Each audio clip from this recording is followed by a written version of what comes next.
Okay.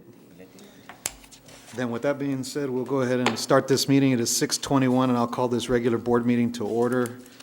Item number 2, establishment of a quorum. Let the record reflect that all board members are present, with the exception of Adrian Gonzalez and Oscar Caballero. Item number 3, opening prayer. Dr. Leo. And, yeah, Mr. Robledo. Mr. Robledo will direct us.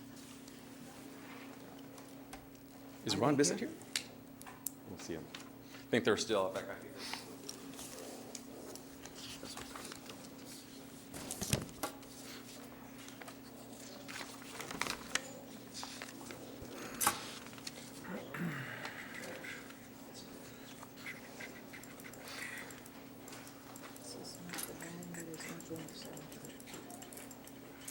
Good afternoon.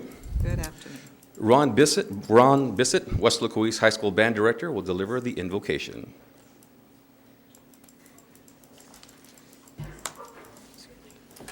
Let us pray. Our Heavenly Father, we thank you for this evening that we can come together and meet. Father, I ask your blessings on this meeting. Give us open minds that we make good decisions. Father, I ask as we're starting a new school year that you protect and guide us. Be with our administrators, our faculty, our staff, but especially our students. Guide them and protect them throughout the year. Father, we ask all these things in your Son's holy name. Amen. Amen. Amen. Thank you, Mr. Bissett. Item number 4, Pledge of Allegiance, Texas Pledge. All right, the Pledge of Allegiance, and we have the drum majors of Weslaco East here. We have Elizabeth Sanchez. She is the daughter of Jorge and Maribel Sanchez. She is a senior at Weslaco East High School and a 4-year member of the Wildcat Regiment. Elizabeth is a member of the National Honor Society in the Weslaco East High School Mariachi. Elizabeth also is a member of the Symphonic Winds for 3 years. She plans to attend St. Edward's University and major in English with a minor in philosophy. Also, we have Alyssa Aguilar, and she is the daughter of Armando and Brenda Aguilar.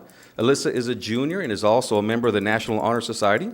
She is a 3-year member of the Wildcat Regiment and a 2-year member of the Honors Wind Ensemble. Alyssa also plays soccer and hopes to attend the University of Texas at Austin and major in engineering and minor in astronomy. Jacob Blas is the son of Jesse and Judy Blas. He was recently selected as the outstanding drum major at the Contempo Leadership Camp. Jacob has been a part of the Wildcat Regiment for 4 years, and he has also been a member of the Honors Wind Ensemble for the past 3 years. Jacob is also very active in theater.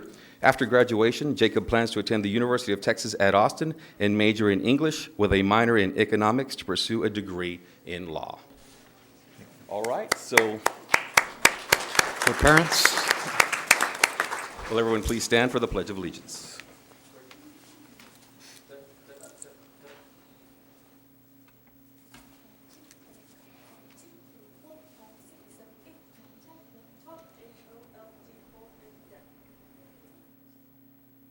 Ready, salute, pledge. I pledge allegiance to the flag of the United States of America and to the republic for which it stands, one nation, under God, indivisible, with liberty and justice for all. And now the Texas pledge. Honor To the Texas flag, I pledge allegiance to thee, Texas, one state under God, one and indivisible.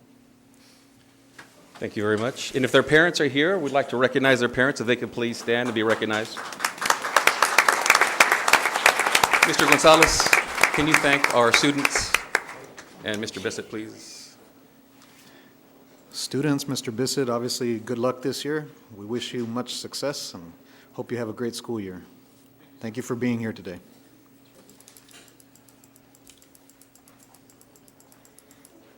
Item number 5, awards and recognitions. Carlos? Yes, thank you very much. Awards and recognition here tonight. Tonight, we want to recognize several high school students who recently received academic recognition on the national level. The College Board's Advanced Placement Program recently recognized several of our students for their exceptional achievement on AP exams. These students took part in college-level courses while still in high school to earn college credit, advanced placement, or both. About 20% as they walk in here. About 20% of more than 2.1 million students worldwide took the AP exams and performed at sufficiently high levels to earn AP Scholar Award. AP Scholars completed 3 or more AP exams with scores of 3 or higher with subjects that include biology, chemistry, world history, and English literature. So they are here right now. Let's give them a big hand.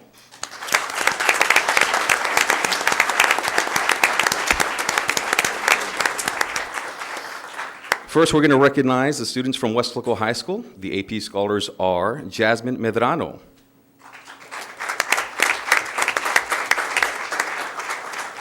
Sarah Johnson, Jenna Wells. One student earned AP Scholar with Honor Award. This student had an average score of at least 3.25 on all AP exams taken and scored a 3 or higher on 4 or more exams. This student is David Vasquez. Another student earned the National AP Scholar Award. This student had an average score of at least 3.5 on all AP exams taken and a score of 3 or higher on 5 or more exams. This student is Morgan King.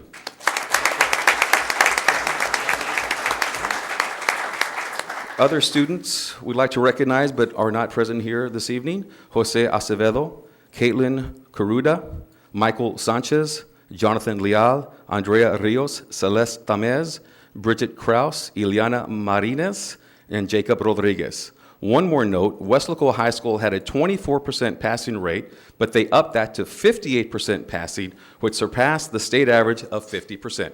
Congratulations to all the students.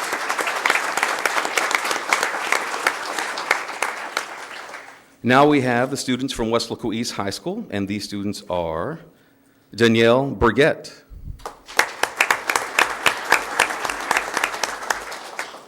Michelle Faz, Katia Vallejo,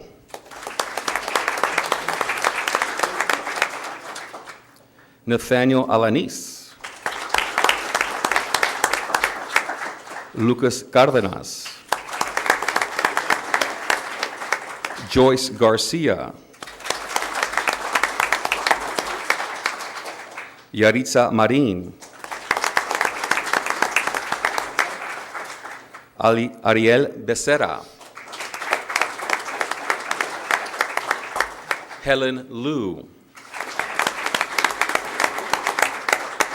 One student who earned the AP Scholar with an Honor Award. She averaged a score of at least 3.25 on all AP exams taken and scored 3 or higher on 4 or more exams. This student is Rebecca Cruz.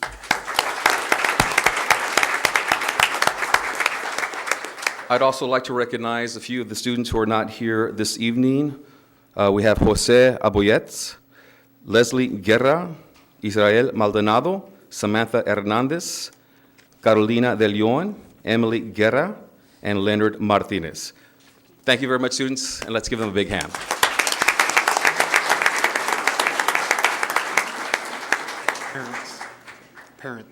Parents, yes. Let's also recognize the parents, please. If they could please stand and be recognized.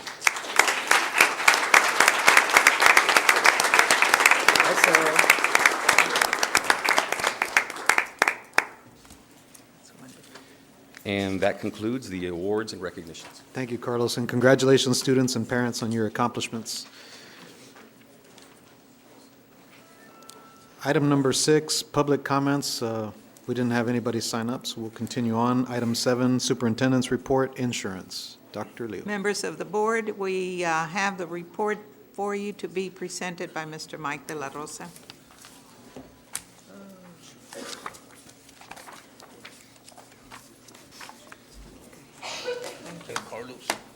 Good afternoon again, everybody. There's going to be a little bit more of a, this is the more broader scope of a presentation that we're going to present today. I'd also like to add that the usual slide that we have for workers' compensation will be submitted in the board update, but I can tell you just that we're doing very well. I'd like to call, if with your permission, Mr. Rick Franklin from Frady's Benefit Administrators to present the report.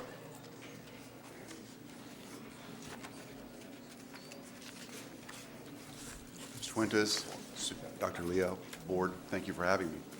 My name is Rick Franklin. I'm with Frady's Benefit Administrators. I'll be presenting the executive summary for the health plan. Please don't hesitate to stop me if you have any questions. This report is for the stop-loss year, September of last year through the end of July. The first slide is your fixed. Hold on, Rick, hold on one second. Doctor, do you need, No, I'm okay. you're okay? Okay, go Can ahead. we get this on the screen? Hold on before we go on, because the numbers are real small. Real small. But on the one they have here, up here. That may be what Carlos is doing. It's not, it's not on our screen. Right, it's not. Sorry, just can't see the numbers. I can't see the with glasses. I can. When? I can see them, but then I strain.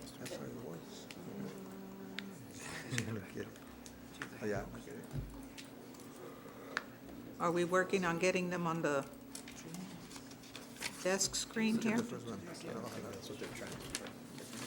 These I can see.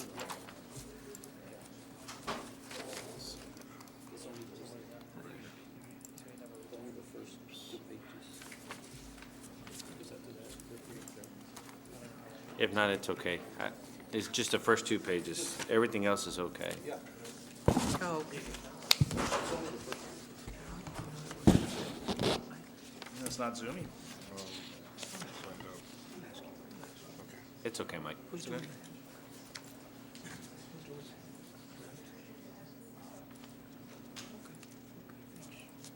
it's, okay. I was trying to hit zoom, but it wasn't working. It's okay. Go ahead and I continue. apologize, folks. It's all right. That's all right. So the first slide you're looking at here is the paid claims by month, September of last year through July of this year, by base plan, high plan, state plan. Then you've got your medical claims, your prescription drug claims, and then total. You can see down the lower right, it is $13,965. Mr. Gonzalez, is that accurate? I'm having a hard time seeing myself. I apologize. I don't have the numbers memorized. The next slide is your fixed claims, your fixed costs by month.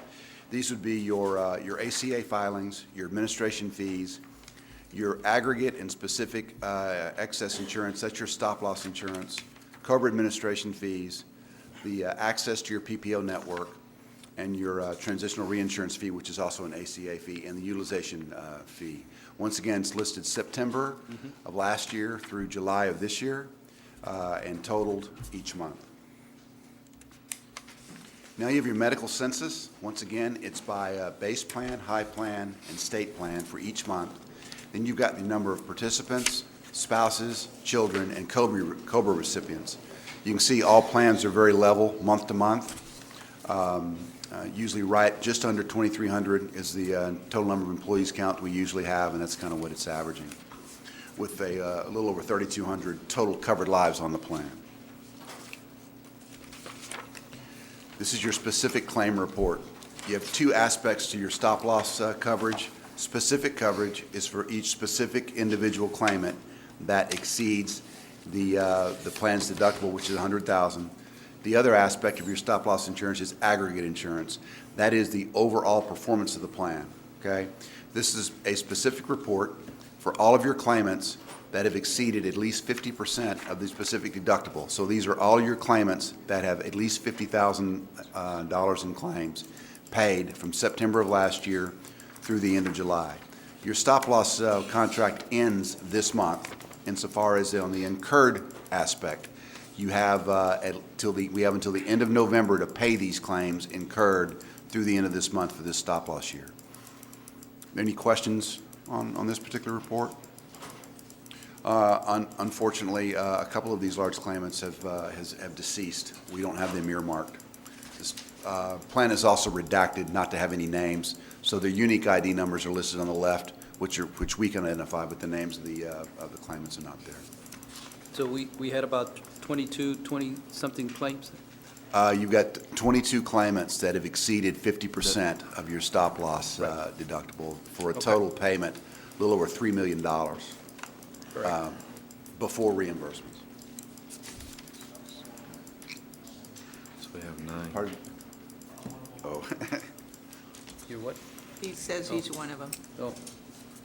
Oh, that's right. That's He's right. claiming. The records show I did not indicate whether or not he was or wasn't one of the plans. No HIPAA laws were violated. The other aspect of your stop-loss insurance is aggregate insurance. This is, once again, how the overall plan performs. This is all of your claims that are paid that are not reimbursed under specific. There's a little bit of math here. If you look on the right, you'll see an attachment point, aggregate attachment point number of $514.90. That is the factor that is multiplied by your census each month to come up with the attachment point. The attachment point in aggregate insurance is best thought of as a deductible, okay? So this is going to be the deductible. How much you have to pay in aggregate claims before you get reimbursed by the carrier. So if you take $514.90, time your participant number, $2,269. For September of last year, your deductible for aggregate was $1,168,308.10, okay?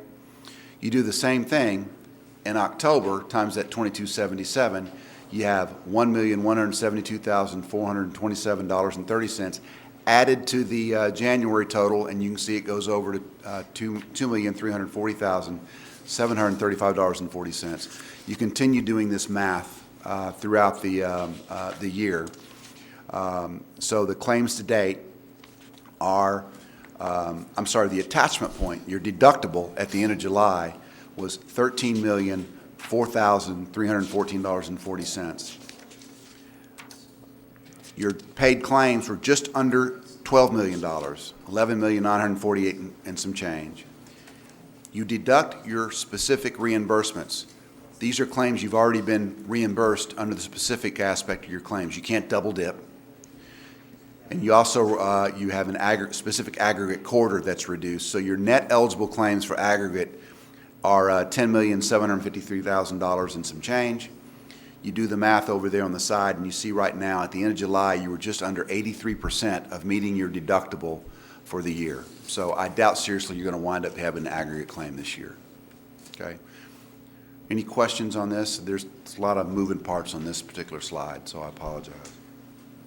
So you said that the number of participants times the 514 should be what, year-to-date, correct? But you do it each month. Right. So as your Correct. census fluctuates, so does your attachment point. And it's your number of your employee members, not your total covered lives. Okay. This goes through August 30th, Mike, 31st? No, yeah, the coverage goes through the 31st. These claims are through September 31st. I'm sorry, July 31st. Okay. Any other questions? Okay.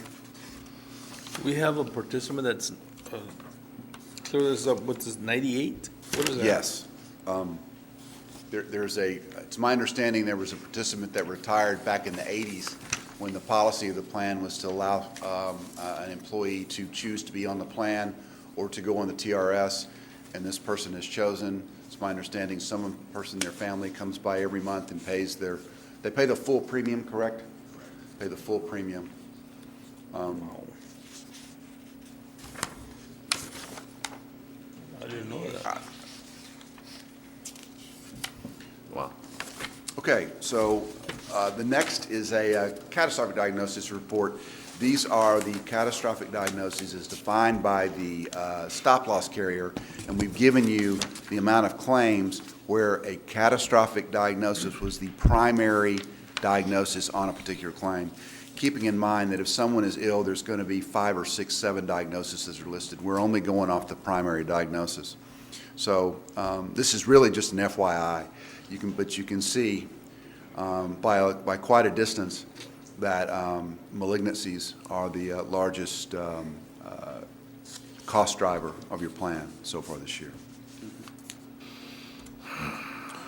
Then you've got your participant age summary. Mr. Lopez jumped ahead. And you can see where we've got them, once again, based in age band categories by base plan, high plan, and state plan, listed across on the matrix. Your average participating age is just under 46 years old. Youngest is 21, and the oldest is 98. This is just the employee information, right? Correct. That's correct. Employee only.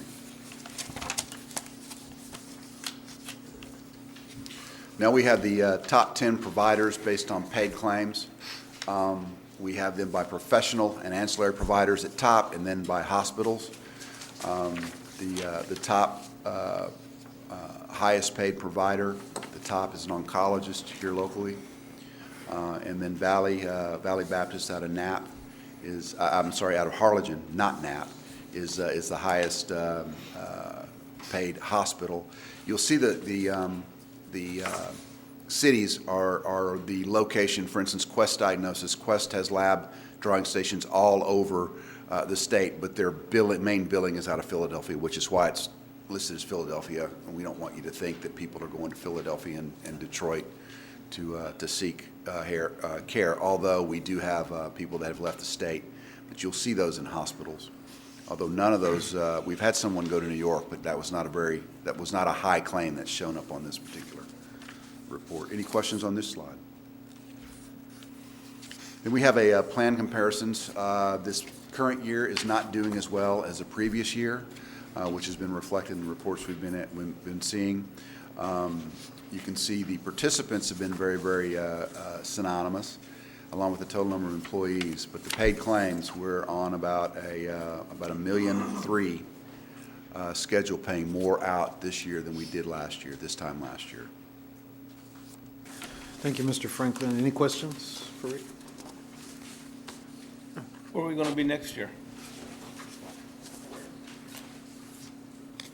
And I'm not talking about location, I'm talking about dollars. Rick, you want to answer that? Well, we had a network change last year that we believe has helped.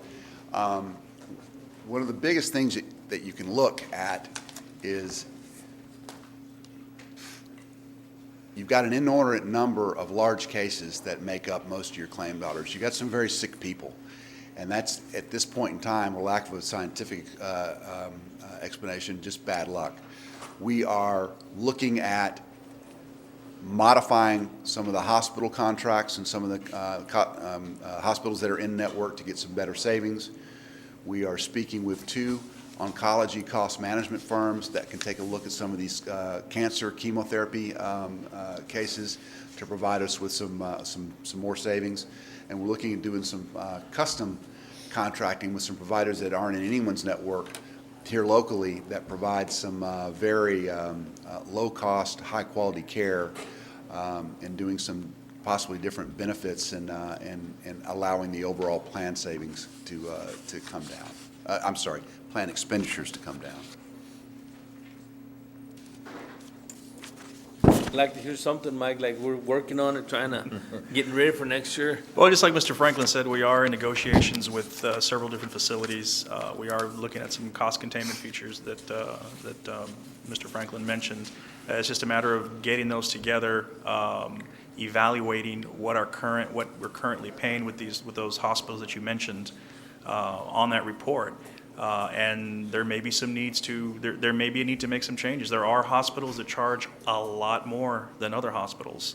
So that's really what we have to take a look at. It's really the hospitals that are driving costs, not necessarily people going to the doctor and getting their medications. But as you know, there's all over the news. In fact, there was an article in the Monitor on Sunday about, the rising cost of health insurance. So unfortunately, we're not immune to that here at Weslaco. Insurance is a real hard thing, and what I'm asking you to do is, I know it's your mission.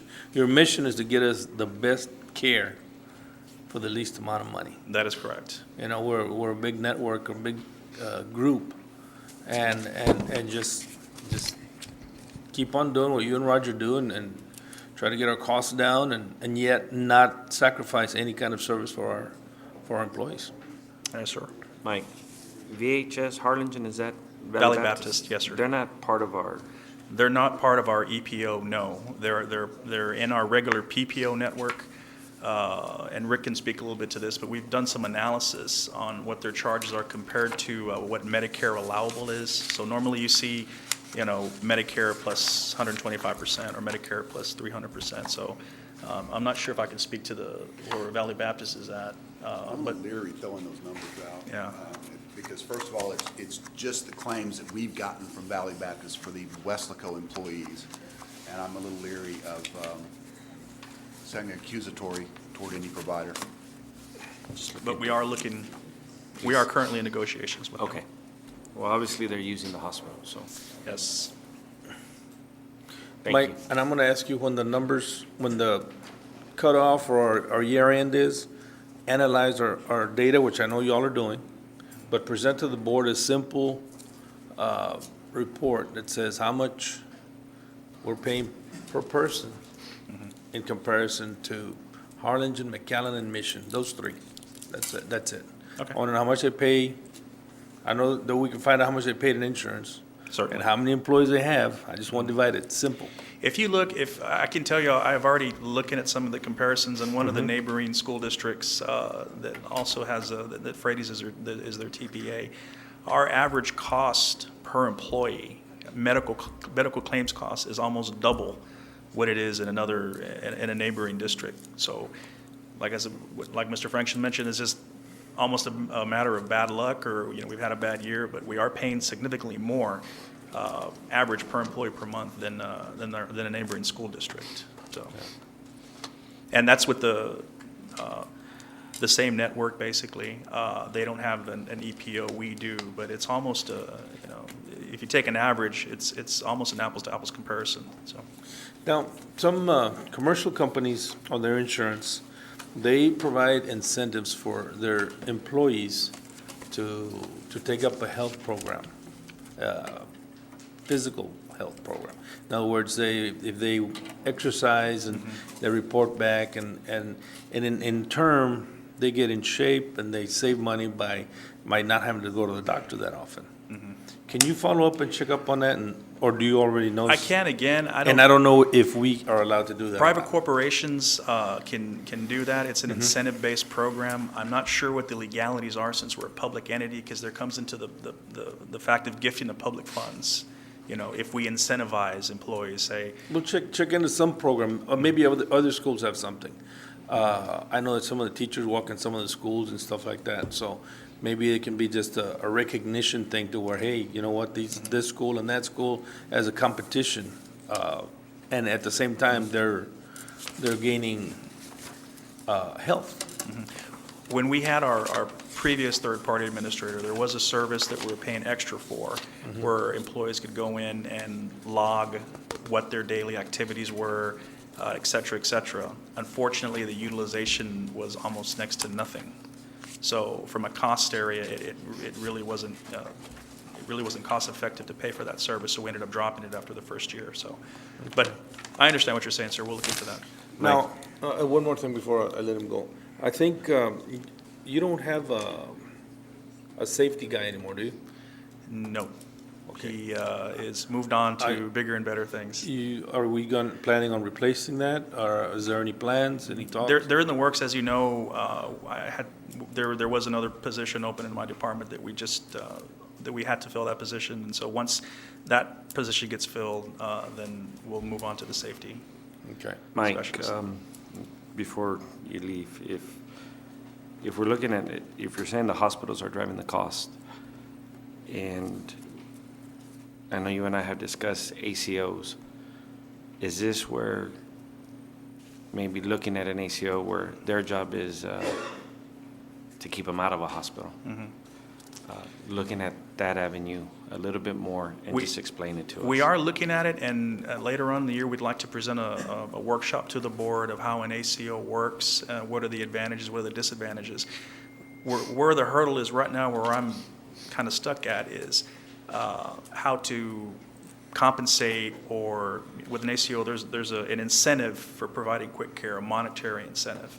So I'm not sure how that works in a public entity like us, and that's what we're working on, Mr. Franklin. But certainly we are looking at it, and as we get later on down the year, we can bring it in a workshop setting to present to the board. Thank you. Anything else? That's it?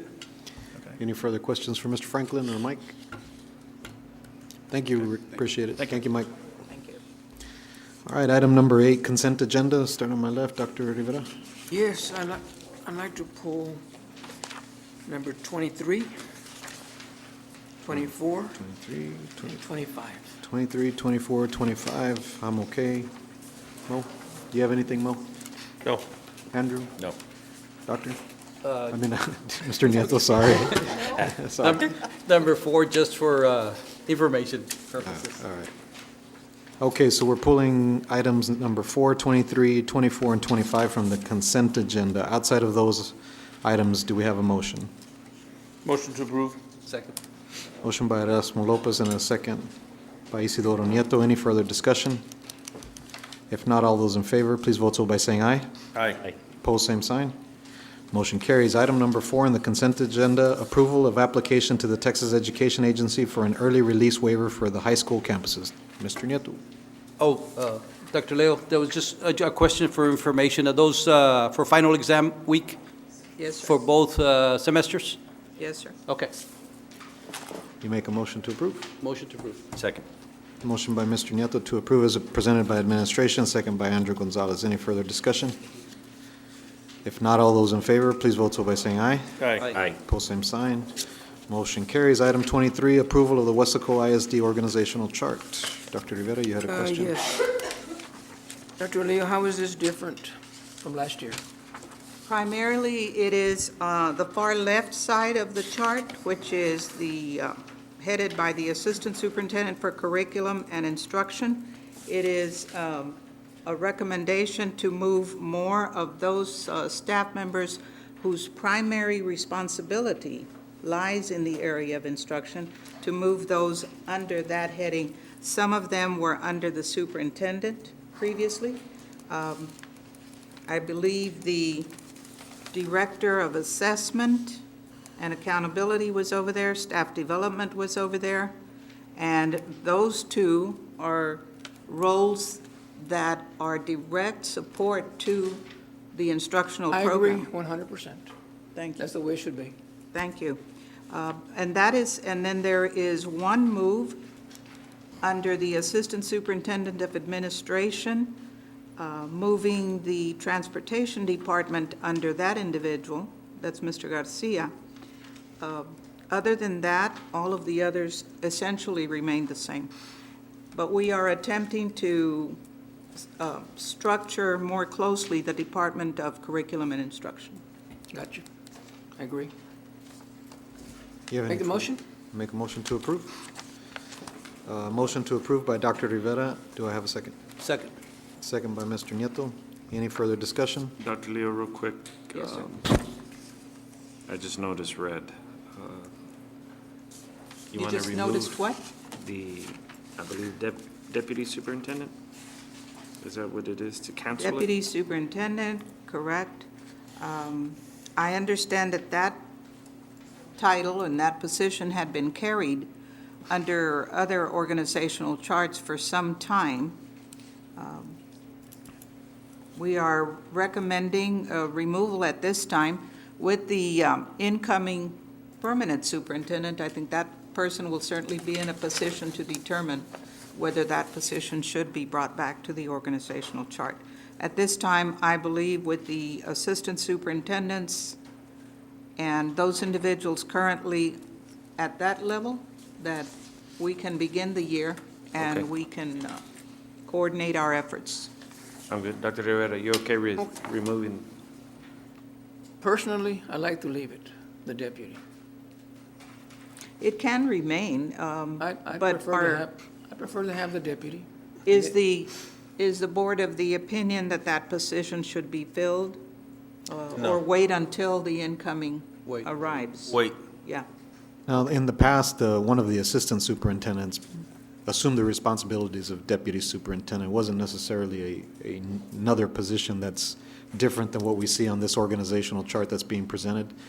The one thing to keep in mind, one of the things that we discussed with the attorney or counsel and Dr. Leo was that this is fluid. You know, you guys should be looking at this on a regular basis moving forward.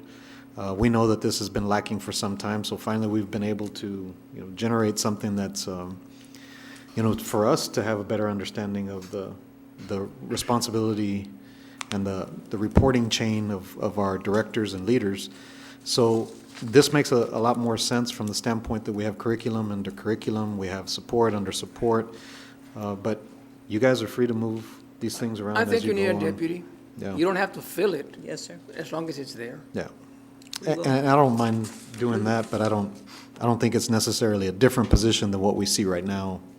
I on a- think it or- is. I think it's different. You want a deputy superintendent separate from the other assistant superintendents? That position Not to is be different. filled, just to be there. in To have it on the organization. chart. Just to have it on the chart. Yeah, the chart.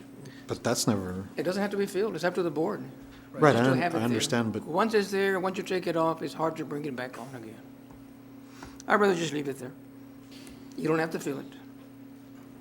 We will take direction, certainly. So you have a motion to approve as presented with a second. So if you want to do that, accept it with a change to that, you'd need to amend I'll your make the motion that way. To amend it? to amend it to include the deputy superintendent, to be clear? Yes. All right. Mr. Nieto, would you like to second that amended motion? Yeah, second. All right, so we have a motion and a second to approve as recommended, however, making the notation deputy superintendent will remain. Any further discussion? I'm okay with it as long as, I think that since we're in the process of getting a new permanent superintendent, that position be filled, if it is going to be filled, by him. Right. And not Or before. her. Or her. Or her. Or her, true that. Sorry. My bad. And Dr. Leo, the new proposed positions that will be open now or till the new superintendent is hired? The new proposed positions? We have made allocations. We are prepared now. And again, too, my understanding is that these have been in place for quite some time. Okay. With approval of the chart tonight, as it is, Right. pending final approval of the budget, then we'll be ready to advertise. Okay. Two of those are in curriculum. I think we want to fill those rather than leave Yes, them sir. void. Right. Any further discussion? If not, we have a motion on the floor. All those in favor, please vote so by saying aye. Aye.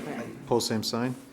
Motion carries. Item 24, approval of the Weslaco ISD Student Handbook for the 2016-2017 school year. Dr. Rivera, you had a question? Normally it's on the agenda to discuss it, maybe a workshop, so the board can be aware of the handbooks. Because we had some problems last year with student interaction, the texting, the communicating with students. So I'm okay to approve it the way it is, but I'd just like to ask a few questions on this.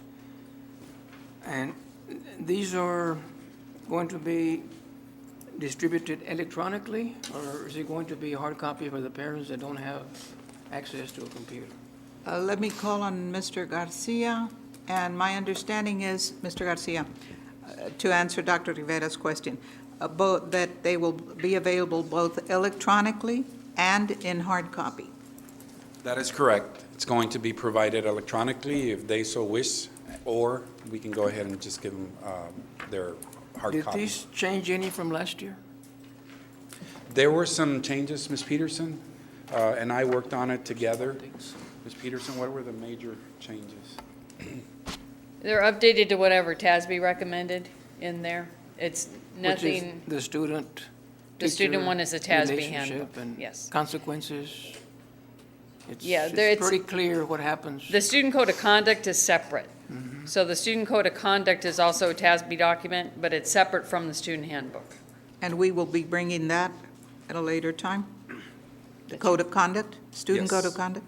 Yes, yes, ma'am. And we recently, the team, the cabinet, attended a session at Region 1, in fact, just Friday, and then a couple of others went Saturday, where we received even more updated information. So I know that Mr. Garcia was coming back to check our documents one more time, and where it is, and the question was raised at the session, where it is that we may not have the newest information, that we will bring back to the board as addendum as that information becomes more readily available. Specifically, all of the changes regarding the special education, cameras in special education classrooms, and changes to social media being used by both staff and students.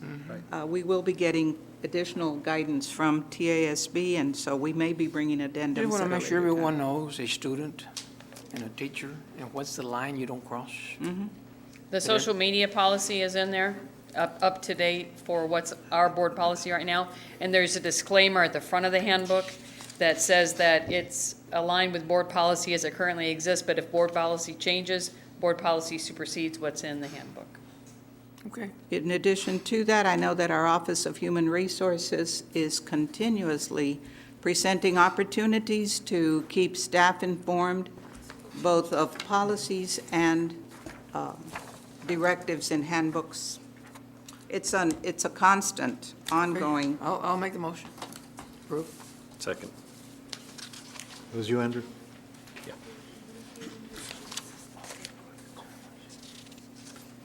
Motion by Dr. Rivera to approve as presented by administration, and second by Andrew Gonzalez. Any further discussion?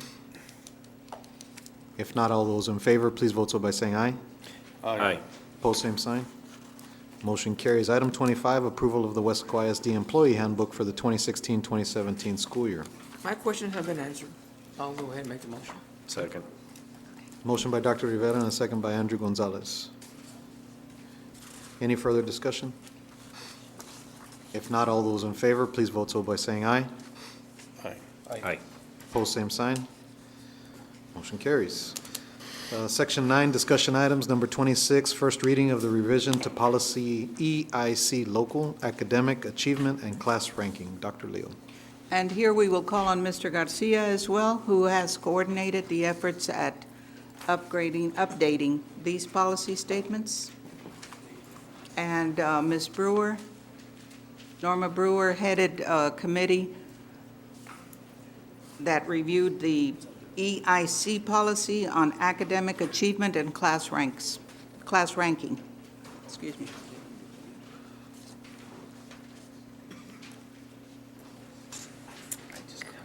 Okay, good afternoon. Yes, we worked with a committee of high school principals and middle school staff to discuss the revision of this policy. This policy also goes in line with TASB recommendations, and it will be for the incoming freshmen of this school year, 16-17. It does not change anything that we have in place for students that are already in high school. It will be for the incoming group. And the major changes for this policy are the different programs, such as we're adding, right now we had students under the dual enrollment academies that were taking science classes, and we were providing them weight for dual enrollment weight, which was the original 1.15. And students that were taking the AP courses at the high schools were receiving the 1.25 weight. So what this revision will do is it will give students, any student that's taking a content area class like a math, science, English, or social studies class at STC will be given the higher of the two weights, which is the 1.25. We just felt that students were enrolled in physics and chemistry and classes that were very difficult at STC as part of the dual enrollment academy programs, and they were not receiving the higher of the two weights. That was one of the major changes or recommendations. So that will benefit the students. Another change was, let me check here. We had 4 different weight criterias. We had the 1.25, which was for AP courses, the 1.15 for dual enrollment courses, the 1.10 for pre-AP courses, and the 1.0, of course, for regular courses. There was also an ATC weight, which is a 1.05. With this revision, the committee reviewed that, and because of different reasons that we have no control over, such as the state requirements for ATC. ATC, for example, is, let's say I'm a welding teacher, and I have to submit my paperwork to the state to see if I qualify to be an ATC instructor. Every year, and Mrs. Avila is here also in case we have questions about career and technology, because it mostly affects career and technology. If I'm a welding teacher The state doesn't always give us that information on time right before school starts to see who is going to be ATC certified and who's not going to be ATC certified. So let's say, for example, I have 2 welding teachers at Weslaco High School. Because one of them meets the requirements of the state, one will be ATC certified, the other one may not. But we've got kids in both classes. So we just felt that it wasn't fair for us to have students in one teacher's classroom because of number reasons, because of class loads, receive ATC weight, and in the same class across the hall, the other teacher, because they didn't receive the ATC requirement, did not get any weight for those classes. So it's the same class, but one of them was ATC certified and one of them was not. So that was a problem. Another problem was that the state changes these requirements every year. So when we have counselors reviewing GPAs, let's say 3 years ago, this particular welding teacher was an ATC certified teacher, but the following year he didn't qualify. So there's a lot of those changes going on with the state when it comes to ACT certification. That creates some room for error for our counselors. When we have an AP course, it's always an AP course. We don't have a teacher teach an AP course one year and the same teacher not teach the AP course the following year.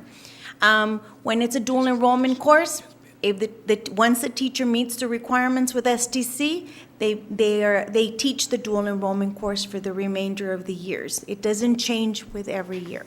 So, Ms. Brewer, essentially, this policy statement is bringing into, not compliance, but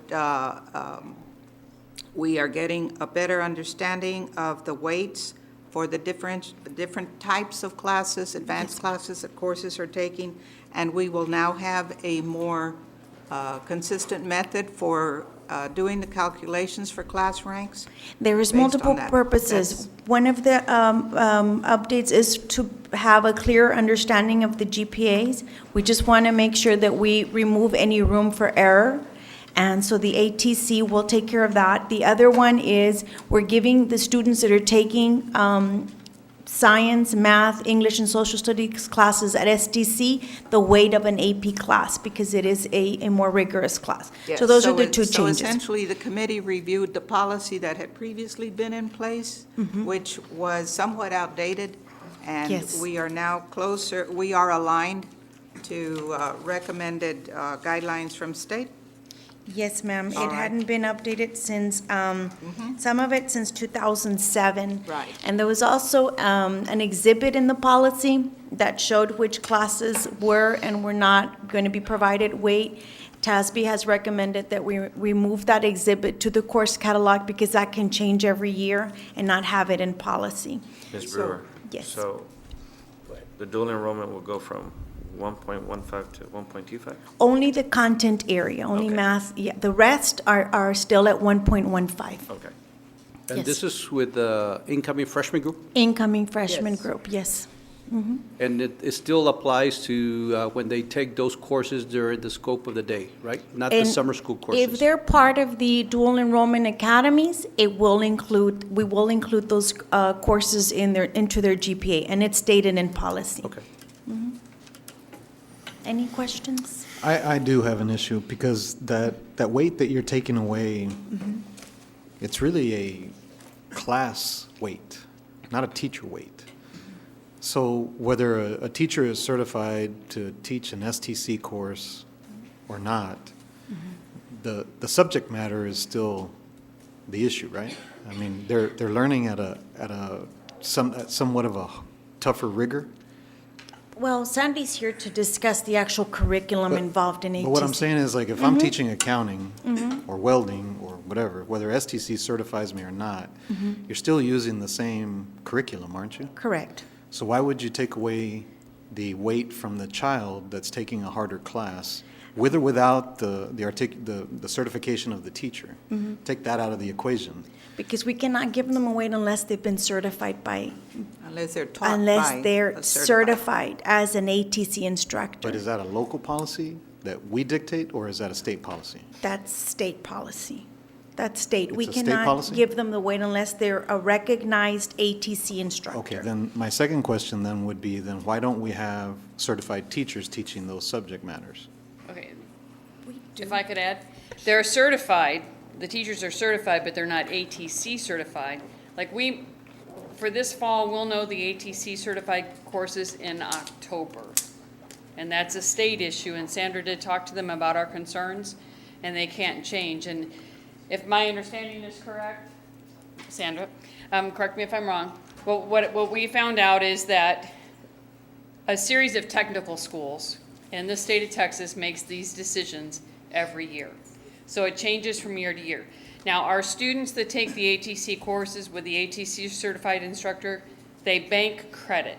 So that credit still exists. It exists if they go to a school and study in that area. So that doesn't change. Our GPA and class rank has always been an equity issue. So we've tried to maintain complete and total equity, that anyone who has an opportunity to take a weighted course, all of the weights are the same. Everybody has the same opportunity. So on an ATC, Norma and I are classmates in the same class. She takes welding one year, I take it the next. She got the ATC credit, I didn't, through nothing that the school could control. It was controlled by this group outside of Weslaco ISD.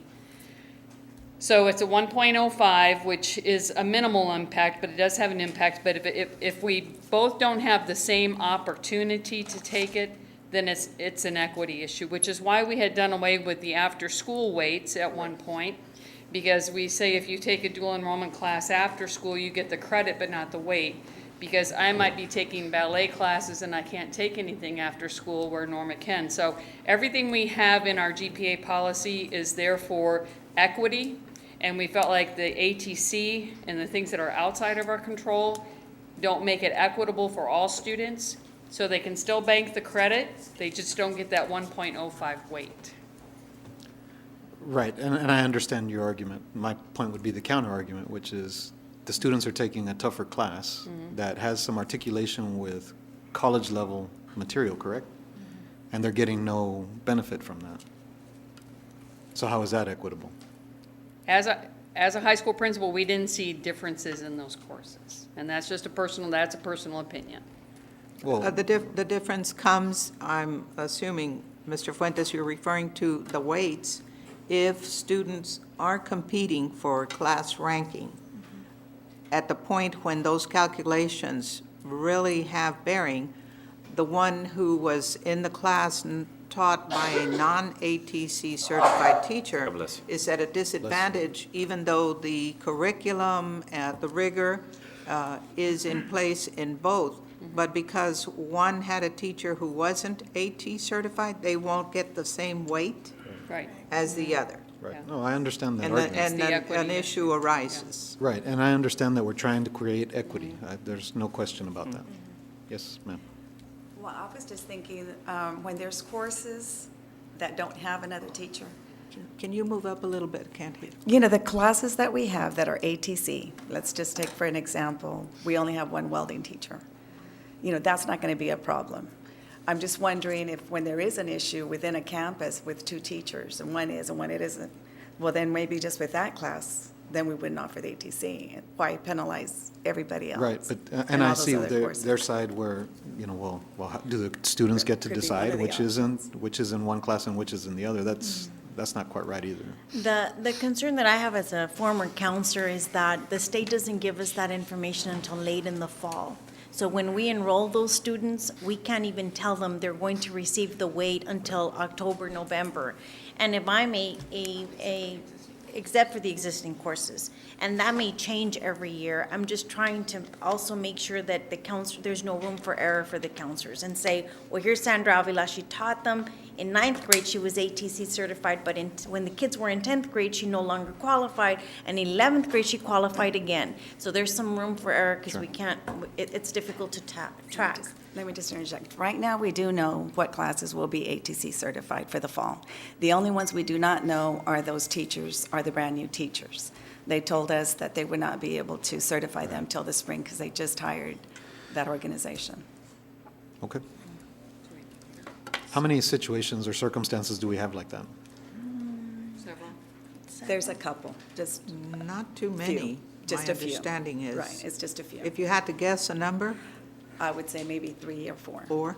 Yeah, that still matters, so I understand what we're trying to do, I'm just trying to see if there's a way to continue to encourage kids to participate in these classes, because we don't want that to go away, because there's no weight on that either.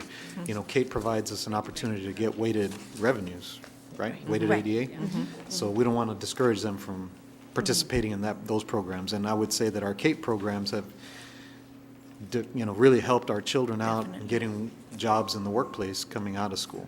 So Definitely. I don't want to discourage them from Right. doing that either. So if we can find some sort of happy medium, and we can find a resolution, I would prefer that over this, but Okay. whatever you guys think is the best, I'm just voicing my, Ms. Brewer, Yes, ma'am. or Ms. Peterson, if either of you two knows, the reference under calculating for honors graduates references in accordance with this policy and administrative regulations.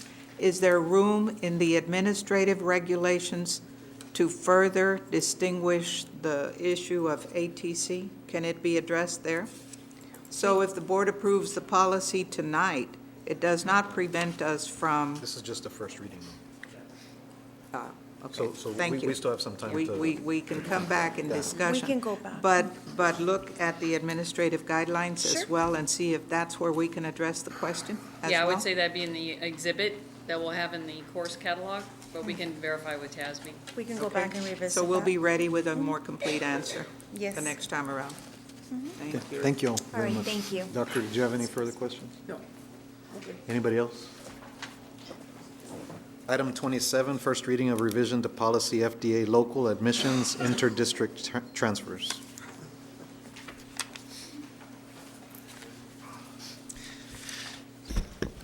Thank you.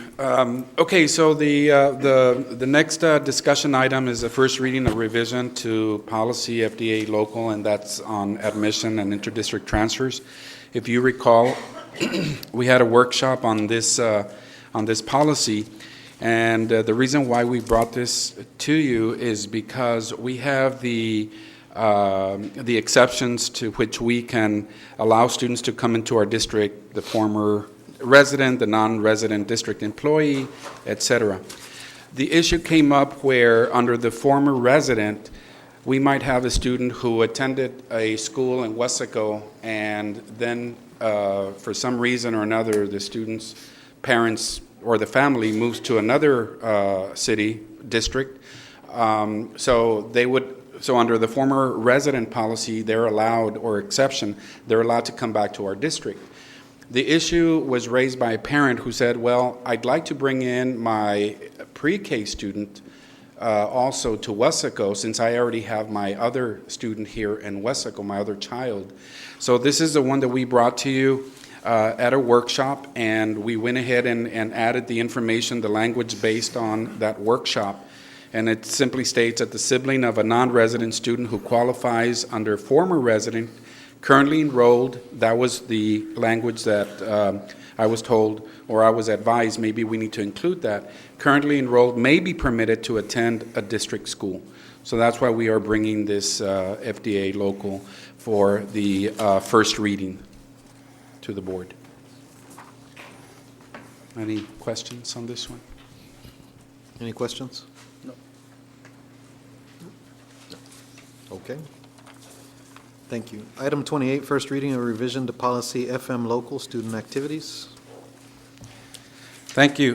This next one, Mr. Fuentes and members of the board, is the one on student activities. This one is the one that generated a lot of discussion from some of the audience members. And I took this one back because one of the recommendations that was made is to, well, what happens with the students that are already participating in these activities? So I went ahead and sent this to TASB, and they recommend, for legal advice on this, and the recommendation is that we add the section on grandfathering these students. So we added bullet or item number 3, students currently participating in any district programs shall be grandfathered until they graduate from the respective high schools. So that way, we will not turn away the students that are already participating in our programs. Can we qualify that to say at the middle school? That's what I was going to ask. Because I don't think like somebody, second graders, third graders, I don't think that's an applicable, I don't know if it's too vague that it, because I think the intent of our conversation in that workshop was that the UIL extracurricular activities start in the 7th grade with, football, basketball, volleyball, softball, baseball. And I think we were specifically talking about those activities, right? I mean, that's I'll my listen here in that recollection of it. discussion. I think Yes. we were discussing that plus the high school, so, yeah, if a student is already here, I guess that's what you're talking about? Right, so yes, but grandfathered in from the point of 7th grade. 7th grade So going currently forward. participating in a district program at the At the middle school or high school Is that what level. you're- Well, I think that's what we were talking about. I think That that is was the correct, intent Mr. of the Fuentes. con- So I'd like to qualify that because you can, interpret that to mean elementary participation, and I don't know that that's what the intent of our workshop. You're correct. We did talk about the beginning at the 7th grade level. Add language at section 3, under students not enrolled. Right. Yes, ma'am.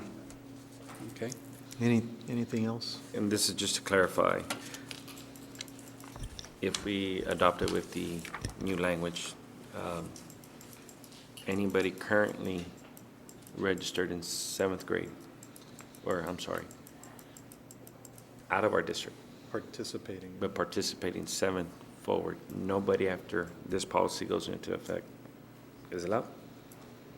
Is that Coming correct? into the middle school. Coming into middle school. That's the way I read it. Okay. Understood. Now, my understanding also is that this is going to be the second reading won't come until next month, and there'll be a revision to that. So for all intents and purposes, the effectiveness of the policy won't be until Till next year. next year. Okay. Okay, any further discussion? Any more questions? No. All right, thank you, Sergio. Thank you. Item 29, interim financial reports for the month of July 2016. I imagine Andres is on his way up.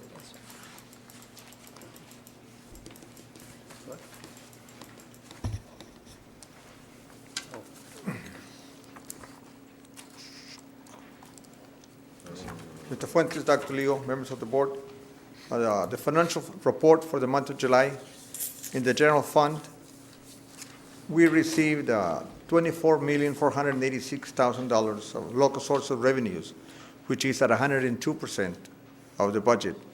Of state resources, we got $125,054,000, which is at 97.24%.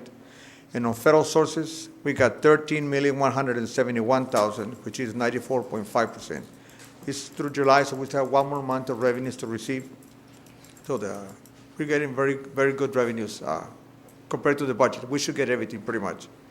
On expenditures, total expenditures budgeted are $171,030,000. We have spent through July 31, $143,271,000, which is 83.77%. So this is what I was talking about earlier in the budget presentation, that we should have a surplus of 5.5 million, maybe a little bit more. But so far, the expenditures compared to budget are looking good. Any questions on that?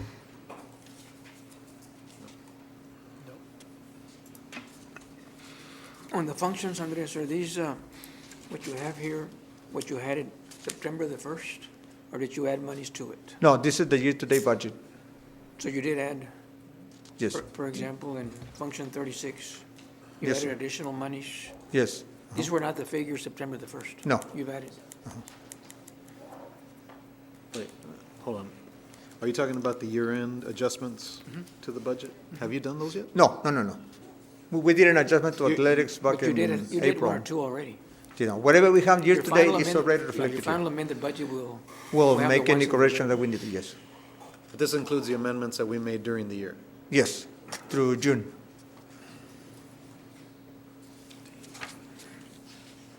Any further discussion? Any other questions? Any one of these functions are going to be in the red after? The one that's very close is 36. 36 again? Yes. Co-curricular. No question. Okay. Item 30, presentation of 2016 anticipated collection rate of property taxes for fiscal year 2016-2017. Yes, on this item, we're the tax assessor collector, you have the agenda item there. The second page has a letter that we received from the Hidalgo County Tax Office. They want us to, for the board to know, to review the anticipated collection tax rate. The letter says they're certifying that the estimated collection rate for the year 2016, which is the fiscal year 2016-17, is projected at 100%. That includes the current taxes and the prior year taxes. They put them all together, so that come up with 100%. And also that the 2015 estimated collection rate was projected at 100%. Consequently, no excess debt tax collections are to be reported in Schedule B of the debt service report for 2015. This is the report that the county has to make, but the board has to review this item, basically just to information to let you know. Any questions? No. Thank you. Item 31, acknowledgment of Hidalgo County Tax Office collection report for June 2016, current and delinquent taxes. Yes. The board meeting that we had in July was on July 11. We got the report until the end of the week. So we did not, they emailed it to us. We were on vacation when we got it. So that's what is presented now. The collections through June 30, 2016 for current taxes were 93.32%, which is 0.18% higher than the same month, June, and the year 2014-15. On the delinquent taxes for prior year levies, the collection rate as of June 30 was 24.54%. Last year was 25.34, so they are 0.80% lower. What's our budget on? Budget is based on 20%. How much? 20%. 20? Okay. So we have a little bit more. And the prior year tax is always a tough one to budget because we think in June, July, but at the end of August we get more, so we have less money available, so we're working with the estimates on that one. But we should collect more than we budgeted. July, we don't have it yet, so I called trying to get a percentage to give you an update, but I don't have it. Okay. Any questions? No. All right, thank you. We'll move on to section 10, discussion and possible action items. Number 32, discussion and possible action for the board to consider approval to, 1, proceed with the final plan of finance, and 2, select a method of sale for the unlimited tax refunding bond series 2016. Dr. Leo. And for that, Mr. Sanchez and our district financial advisor, Mr. Chris Vela, who's in the audience, will bring us information.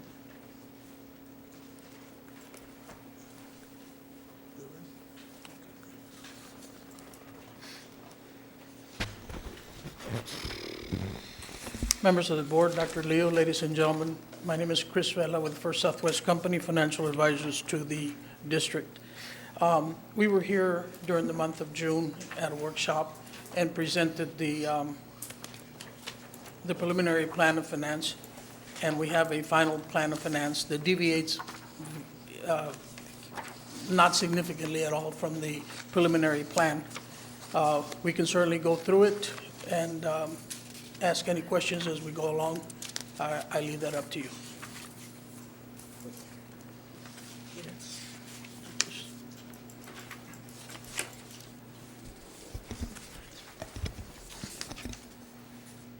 The clicker.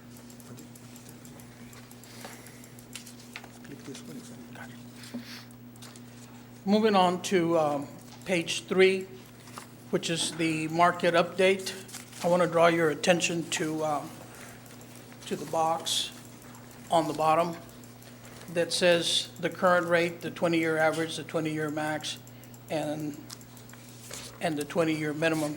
Just want to point out that interest rates have actually gone in the district's favor. And when we were here last time, we were at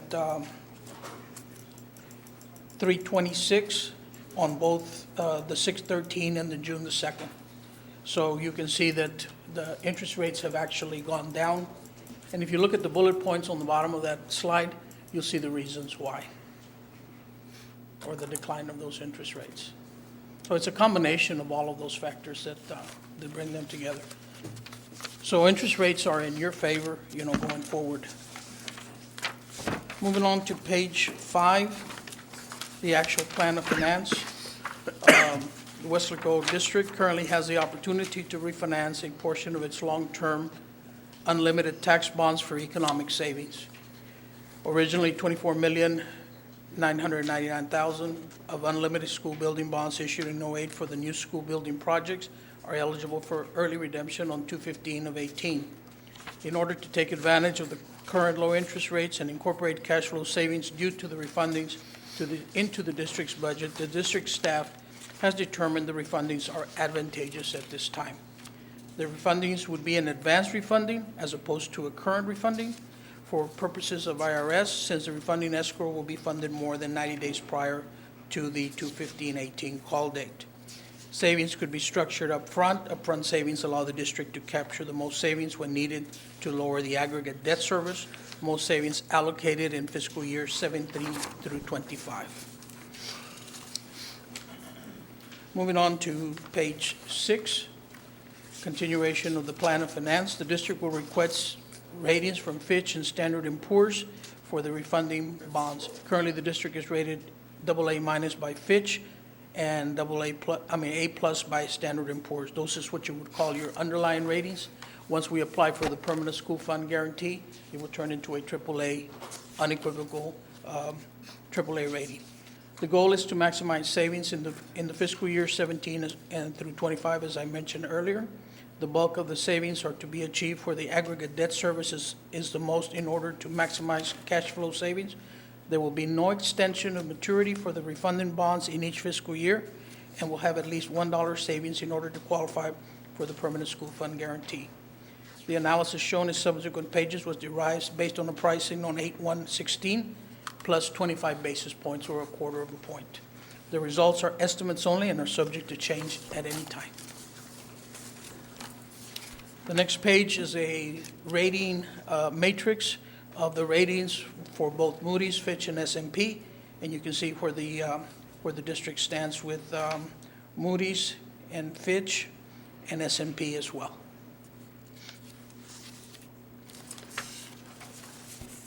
Page 8 is the actual par amounts that are outstanding. You will recall that the candidates that are picked for, or the maturities that are picked for refunding have to show economic viability as far as savings are concerned in the matrix that we use, and we will be refunding the 19 through the 38 only. You notice that we leave 17 and 18 out because they don't make any sense to refund. Of course, the bonds that are refunded, if you exclude the 17 and 18 maturities, you get to $20,375,000. The average of the prior average coupons of each of these maturities is 4.798. If we were to do this transaction today, based on our estimates, it would have an all-in true interest cost, which means that it would have all the costs associated with doing the transaction of a 3.23. The gross savings would be $2,552,224. When we were here in June, we showed you $2,499,015. The present savings, $2,170,824 versus $2,119,000. And the average savings went up by approximately $6,000 from $273 to $279.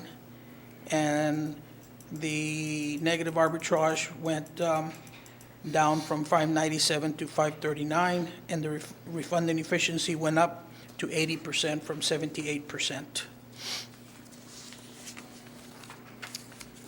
Considerations for execution of the plan, that the net present value savings at least 10%. As you can see, they exceeded that on the previous page. The refunding bonds shall not exceed the amount of the refunded bonds. No extension of the original maturity of the refunding bonds. Positive cash flow savings for all the fiscal years. The refunding efficiency percentage at or above 75%, and the negative arbitrage at or below $650,000. The next page is the cash flow page, and it's probably the most revealing because it brings into focus the actual savings and when you will have those savings. As you can see, the savings start in fiscal year 17, which is 16-17 coming up this coming year, starting in September 1. And your savings would be 116,000, followed by 113, and then they would all level off at 327, 325, for a total of 2,552,224, or to match the numbers that we showed you on the previous page. The next page is the financing team, financial advisor, bond counsel, Bickerstaff, school finance consultant. We run all of these numbers through Mo Casey, your consultants for the district, just to make sure that we're in compliance and we're not, they're in agreement with the plan. Paying agent escrow, U.S. Bank, rating agencies Fitch and Standard & Poor's. The underwriters to be determined at your next meeting. And underwriters council is chosen by the senior underwriter that the district chooses. Verification, Grant Thornton, and out of Minneapolis. There are three ways to sell these bonds: competitively, negotiated, and private placement. The explanations are on each one of those. On the next slide, on slide 14, you have the difference. You have an explanation of a negotiated sale and a competitive sale. You have the pros and the cons of each one of those approaches.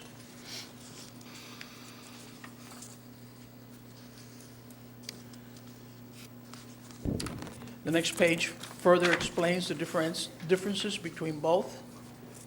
And of course, historically, the district has favored negotiated sales, followed by bank placements in the case of small transactions. On a negotiated sale, normally the district would declare a senior manager who negotiates the discount, interest rates, and yields on behalf of the syndicate, coordinates pricing with the financial advisor, which includes marketing strategy and due diligence call, maintains communication with the issuer, financial advisor, and other syndicate members, aggressively supports the financing to assure the issuer the lowest possible borrowing cost, willing to commit capital. That's very important in the selection of an underwriter. These bonds with the PSF are relatively rather negotiable instruments, very desirable instruments, if you will. But nevertheless, not all of the days are Chamber of Commerce days, and there are days in the market when, and typically you want an underwriter that does have the capital to be able to commit and take bonds down when the market is not exactly in the district's favor. Co-managers increase market penetration and distribution, add to the marketing capability of the team by either having local presence, middle market capabilities, or the ability to bring special niche investors to the table. Again, willing to commit capital, put orders for those bonds that are not fully subscribed, and therefore supports a deal with their capital. Care must be taken not to expand number of co-managers to a point. This is a very important consideration in naming your total number of participants in the syndicate. That participants for each will be diluted beyond reasonable level of interest. In other words, to the point that you include a large number of members in the syndicate, therefore the percentages are down and they kind of lose interest and they leave it up to the senior to do it, who may do it. But remember that the district gets the best price when you get the most orders. That's when you get the bumps going down. In other words, if you're oversubscribed in a transaction because there's more demand than supply, that's when you start getting a better interest rate for the district, which means more savings. Selling group, that's a term that we use to describe when the market is difficult and the members of the syndicate team are unable to penetrate the market and provide a transaction to the district. We normally turn up most of the dealers within the state, and we form a selling group on your behalf to be able to, here again, diverse the paper at that point in time. Selecting an underwriting syndicate, some of the considerations: experience with the district, selecting firms that have supported the district bond sales and have a proven track record, call on the district and offer proposals of ideas of value, ranking, select firms that have high rankings on Texas ISD issues, request for proposals, undertake a solicitation process, takes time, may be difficult to evaluate based on objective criteria, and consideration from First Southwest, a division of Hilltop, as financial, the number of firms in the syndicate based upon the size of the transaction and prevailing market conditions. This particular case, due to the size, I think that 2 firms would be sufficient to handle the size of your transaction. These are the top 10 in the state by the number of issues. You can see that there's 2 that are tied for 7th place, and of course, number 2 is Hilltop. That's us, and we're excluded from the ranking. List of underwriters that have recently actively marketed to the district: Seaford Bradford, Stifel Nicholas, Stevens, Frost, FTN Financial, and Estrada Hinojosa. Tentative schedule of events on page 22. Board of Trustee considers and approves the series refunding plan of finance and financing team. On the 22nd, Board of Trustees considers and appoints underwriters. Bond ratings the week of the 16th through the 18th. And Underwriters Council, due diligence, conference calls. On the 31st, Weslaco receives unlimited tax bond ratings from S&P and Moody's. September the 12th, pricing. And the Board of Trustees considers and approves the issuance of the Series 16 refunding bonds. On October the 11th, we close, and on February the 15th is the actual redemption of the Series 08 refunding bonds. That concludes our presentation. So at this point in time, with the recommendation tonight, we are being asked to proceed with the final plan of finance and to select the method of sale for the refunding bonds, and administration is recommending the negotiated sale method, correct? Yes, correct. Okay. Anybody have any questions for Mr. Vela?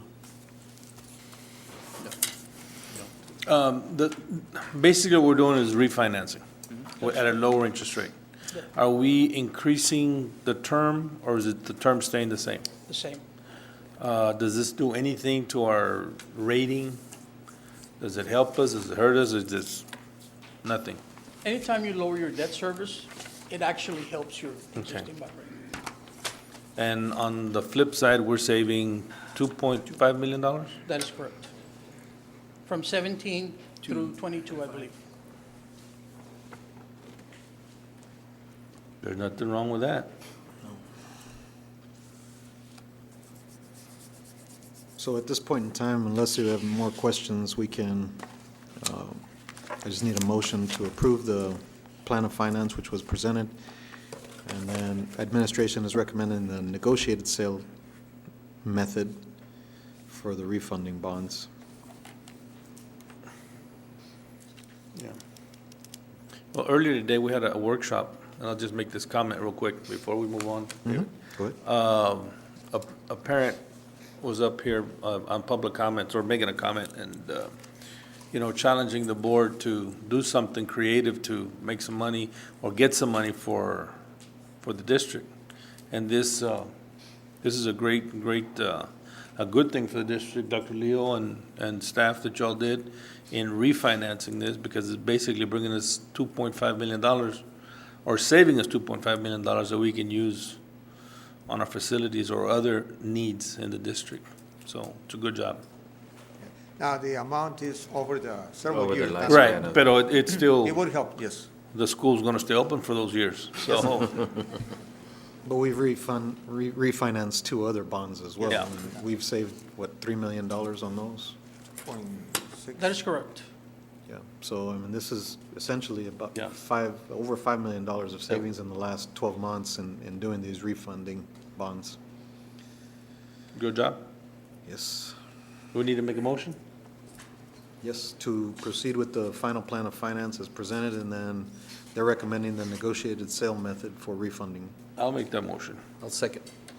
So a motion by Erasmo Lopez to approve as recommended by administration, and a second by Isidoro Nieto. Do we have any further discussion? If not, all those in favor, please vote so by saying aye. Aye. Aye. Opposed, same sign. Motion carries. Mr. Vela, thank you for your time. Appreciate you Thank you. coming by and presenting Thank you, to Mr. us. Vela. Thank you. Item 33, discussion and possible action to endorse a nominated individual from another school board within our TASB district to fill a position on the TASB Board of Directors. Dr. Leo. Members of the board, as you can see in the packet that was prepared for tonight's meeting, this action was triggered by the fact that Maria G. Leal, who is a member of the TASB State Board of Directors, has reached her term limit and will not be eligible to continue as a member of the Board of Directors at the state level. And so individuals from throughout the region have placed their names into consideration, and you will see 5 individuals who have applied, presented themselves as nominees. As part of the process in anticipation of the state convention, these individuals must secure endorsements from boards in their region, and they must secure at least 25% of those to have their name placed on the ballot at the state level. And so we are bringing to you this item, and it is entirely the board's prerogative to determine. I'd like to nominate Jason Peña from Edcouch ISD. We have a, is that your motion? Yes. Okay, so we have a motion to nominate Jason Peña from Edcouch ISD. Do I have a second? I'll second that. A second by Erasmo Lopez. Any further discussion? If not, all those in favor, please vote so by saying aye. Aye. Post same sign. Motion carries. Thank you. We will process the paperwork on behalf of Mr. Peña. Thank you. Item 34, discussion and possible action to approve an order calling for the November 8th, 2016 Weslaco ISD School Board election. Dr. Leo? This as well, members of the board, is necessary procedure. We require the board to call for the election on November 8th, 2016. The vacancies up for election at that time will be Place 1, held currently by Erasmo Lopez, Place 2, held by Dr. Richard Rivera, and Place 3, currently held by Mr. Adrian Gonzalez. We are calling the election for November 8th, 2016. I'll make the motion. I'll second it. You and I will. Together again. Sure. Motion by Dr. Rivera and a second by Erasmo Lopez to approve as recommended by administration. Ivan, do we have anything that we need to discuss as far as locations or? The locations we've put in the order, and we got these from the county election department last Thursday or Friday morning. The county commissioners are going to be voting on the final locations tomorrow, is my understanding, but based on the representations of the election department, the precincts and the locations and the times are all being proposed as we have in the order, or actually we mimic the order to reflect what's being proposed to the county commissioners tomorrow. But we do indicate in the order in different places that we do anticipate following the tradition that we've utilized the county to conduct the elections, and so Ms. Yvonne Ramon is the elections administrator for the county, and so that she would have certain authorities to align the precincts with what is ultimately adopted by the county commissioners tomorrow. But this is what we expect them to approve. Are there any contingencies that we need to consider? Well, if there are any changes, Ms. Ramon will have the ability to make the change to be consistent with what the county commission ultimately approves. The other thing is, there are two other agreements that are going to be incident to the election order. One is an agreement with the city of Weslaco. School districts in Texas are required to conduct joint elections or have an election with a partner. In this case, the city of Weslaco will also be having an election in November, and so the law requires us to at least have one joint polling location on election day. So we anticipate coming back to the board with an interlocal agreement with the city, and the other is an agreement with the county to conduct the elections. And we're waiting on an estimated cost and the terms of an agreement once it's been approved by the county. So those two pending agreements will be brought back to the board, but the election order is what's needed in place at this point. Okay. So we have a motion on the floor. Any further discussion? If not, all those in favor, please vote so by saying aye. Aye. Opposed, same sign. Motion carries. Good luck to you guys. Item 35, discussion and possible action for the board to consider renewal of the district's voluntary insurance products or authorize administration to solicit proposals for same. Let me excuse myself. I believe I have a conflict of interest. Yes. So I have a conflict of interest filed with the board secretary. So Ivan, do I need to leave, or? You don't have to leave the room. I'll just abstain, Mo, if you'll take over this item. Okay. We're looking at item number 35, discussion and possible action for the board to consider renewal of district's voluntary insurance products or authorize administration to solicit proposals for same. Dr. Leo. And I will defer to Mr. De La Rosa. Yes, Mr. Lopez, we're recommending that we approve the final year renewal option year for our district voluntary insurance products. Okay.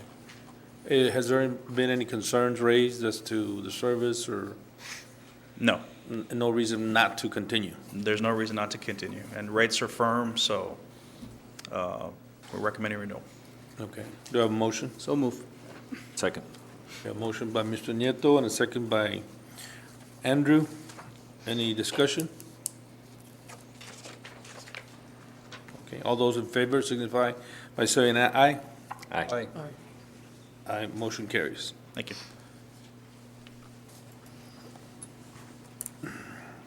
Moving on to number 36, discussion and possible action for the considered allocation of deduction as permitted in 26 USCA number 179D of the Internal Revenue Code. Dr. Leo. Members of the board, and I look to Mr. Ivan Peña for additional clarification here. The district received a request from E3 Integral Solutions, who has contracted with the Weslaco School District in 2015 to install energy efficiency updates in district facilities. The firm, or under the IRS code, there is a tax deduction eligibility, but the district, being a public entity, is not eligible for that tax deduction. However, the authority rests with this board to pass that benefit along to contractor with the district, and E3 Integral Solutions has asked for consideration of this action. Mr. Perez, are there additional details to Right, share with the board? So under this particular statute in the IRS, the district has the discretion to allocate the tax deduction that the school district cannot take advantage of under the law. And so you're entitled to allocate to contractor or any other designer on the project. And so I was asked last week to determine whether the designer, the mechanical and engineering firm was going to make a similar request, because there can be multiple requests on a single project, and it's up to the district to determine and use its discretion as to how it wants to allocate that deduction. And so the MEP engineer has indicated that he does not want any part of the allocation, and to actually allocate as their request. Trinity Engineering, the MEP, they're requesting that the district allocate the entire deduction to E3 Integral Solutions as well. So Integral is the only designer on the project that is making the request, and they are the general contractor to the project, so they are eligible should the board wish to grant them the allocation. And that's allocation for their taxes? For a tax deduction. They can make a claim to the IRS, whether or not they qualify, whether all that is going to be up to them to figure out with the IRS. Okay. In a nutshell, we don't qualify for Right. it. We can Because we're a pass this public entity. along. They've asked for us to consider that. That's what's before us right now. Right. And so my understanding is that multiple districts have already extended the allocation to E3. So it's pretty standard. I mean, it has happened. It's That's occurred my in understanding, other that there are districts. at least 5, and I know that the representative from E3 is here, but I got an email earlier this afternoon identifying several districts that have already extended that allocation to them. Okay. Any further questions? I got some air conditioning questions. Mr. McVeigh, Americo? Medical. Medico. Medical, how's everything working? Working. All our systems are up, everything's good? Yes, Well, Okay. they're working well overall right now. We're having This is just a discussion on the allocation. But I want to ask him a question, whether our systems are up and good to where if they want something for us to give them something, have they been taking care of us? That's Yes, reasonable. right now we're dealing with some controls issues due to the coming back from our district shutdown and so forth, but it's pretty standard with. They've given you good service to the Yes, district? They're responding, yes. Okay. Okay, and the reason I ask this, Ivan, is because I think that we need to understand, or we need, if we're gonna make a decision and something going back to them, are they taking care of us right now? I understand. Okay, so we're okay? Yes, sir. I'm okay then. I mean, I just want to make sure that they're taking care of us. Okay. Any further discussion? If not, then I'll entertain a motion. I'll make a motion to approve. Second. Motion by Erasmo Lopez and a second by Andrew Gonzalez to approve as recommended by administration. Any further discussion? If not, all those in favor, please vote so by saying aye. Aye. Pose same sign. Motion carries. Item 37, discussion and possible action for the board to consider approval of a civil engineering firm to conduct civil engineering-related projects for the district. Dr. Leo. Members of the board, this began as we continued planning for Phase 3 of the fencing projects at the schools. It was determined, in fact, that 6 of the 7 school campus properties that we will continue working on, that we would like to have a survey done, and the board agreed and was in agreement that the services of civil engineers or a civil engineering firm to help us determine property lines and to avoid errors in the placement of fencing, that it would be in order for us to secure or to bring to the board civil engineering firms that we could contract with to help us in this effort. And so Mr. Sanchez and his staff did send out RFQs, and they received 5 responses. Mr. Sanchez? Yes, Dr. Leo. Yes. There's a tabulation enclosed, the third page of the presentation there. We have Aldana Engineering and Traffic Design LLC, Guzman y Munoz Engineering and Surveying, Inc., Hinojosa Engineering, M. Garcia Engineering, and SWG Engineering. That's Sigley Winston from Weslaco. There's 5 firms. They all have enough experience for civil engineering projects. And if the board approves one of the companies or ranks, we would like for the board to rank them and give us authorization to negotiate a contract with one of them, the one ranked number 1. If we cannot negotiate, we'll move to number 2, 3, like we've done before with other items. But this civil engineer will help us with fencing needs to get the surveys for the properties and other civil engineering needs that we might have in the future. And I give you all a ranking sheet that you can use to rank the firms. Since we did not put any points on the project, you can rank them 1 through 5, with 1 being the best one and 5 the lowest one. That way, when we get all the numbers together, the company that comes with the lowest score will be the one that will be ranked number 1. Now, is this just for this job? No, it could be done for other projects related to civil engineering. Small projects. Because the contract will run through August of For a year, and it could be 2017. extended for another year, if the board wants. What's the cost? We don't know, because on the engineering and architects, you don't usually ask them upfront for the fees. In the past, engineering fees have been between 7% and 8%, and architects 6%. And depending on the project, if it's a small project, the fee is not just a percentage of the cost of the project, because all projects have certain things that are needed, so it's more like on an hourly rate sometimes. But you gotta negotiate with whoever. The board ranks number 1, yes. Okay. What are you going to negotiate? As far as how much they will charge us. Like hourly rates? or- Hourly rate, And what we wanted to do for the fencing is how much would it cost us to do those projects that we want to do.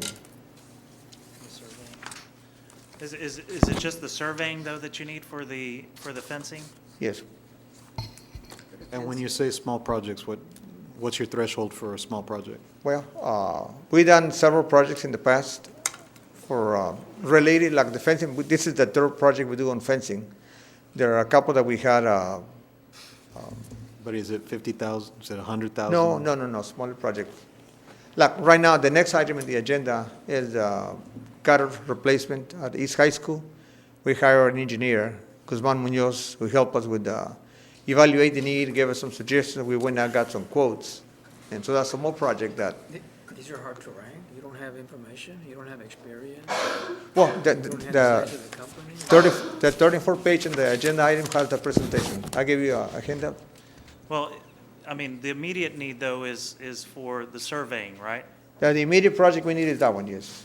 Okay, so you could do, theoretically, you can ask the board to approve it just for For that project surveying, only. and then do another, either keep this RFQ or do another RFQ for the smaller projects or the on-call projects that you need, right? Yes.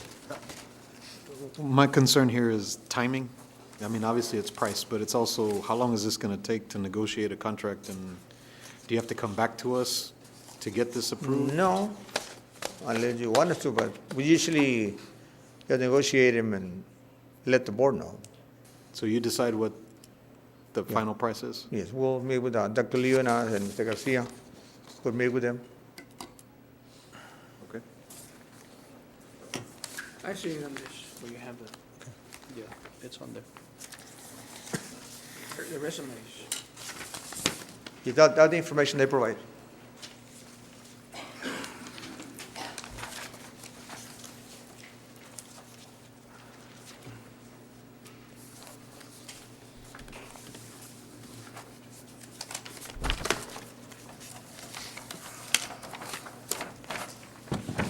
How long is this gonna stand for? Is this for all future projects or when? I think it's up to you to decide whether that's going to be the case. It could be for just this one or for other small projects that we do in the future. For a year? Could be, anything that's 50,000, construction has to go out to bid. Anything less than 50,000, the board we have to bring it to the board for approval because it's more than 25. But it's something that this engineer could do. If we're gonna build a school, then that's another story. Then you have to hire the architect. Right. Then the architect. Engineers, But in the past, you haven't had a problem with anybody you've worked with, including the people that are on this list? Well, You've used Guzman from and this Munoz, right? list, we have worked with some companies. The last one in the list, we worked in the past. We haven't worked with them recently. The fourth one, we never worked with before. The third one, they did do a project as consulting engineers in one of our schools that we built. The second one has done several small projects for us. And the first one we haven't done with, I don't think we have done any business with them in the past.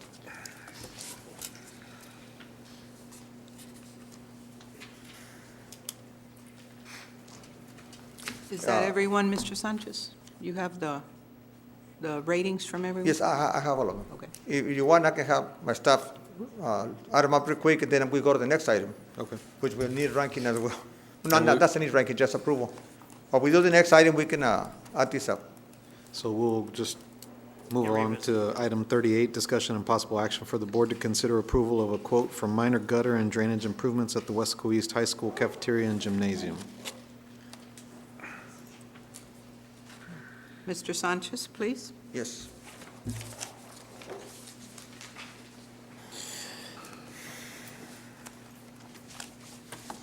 The next agenda item, I gave you also a hard copy to make it easy on you to see it.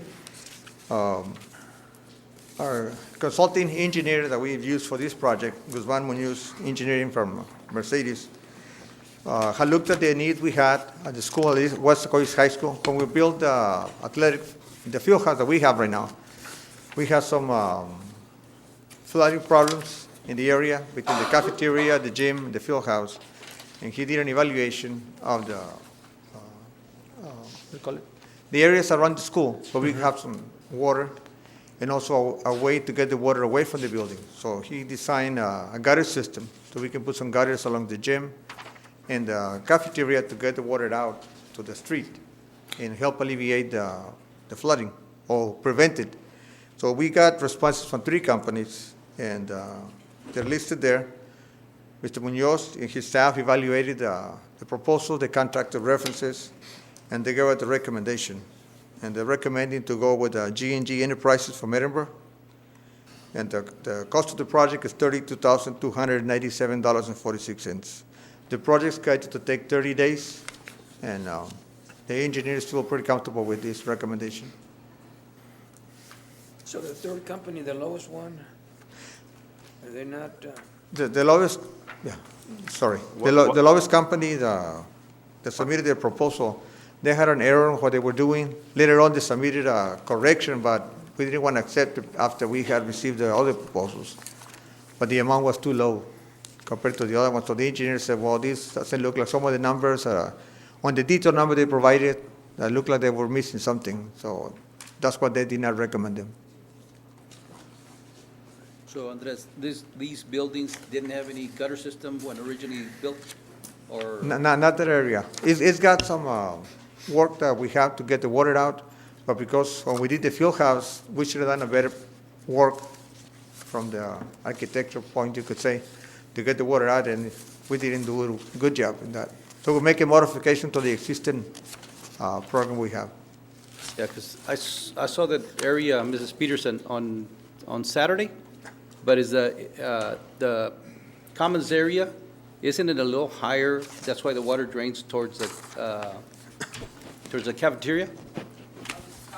Experience there. Yeah, that's what I'm asking. Before they put the field house there, we had a green field, and every time it rained, that green field got very wet, because the main building, half of it drains to the south and half drains to the north. So you had that whole main building draining south, and it was fine as long as that field was there. So I had brought that up when they put the field house there. Mr. Palacios at the time assured me it would be taken care of.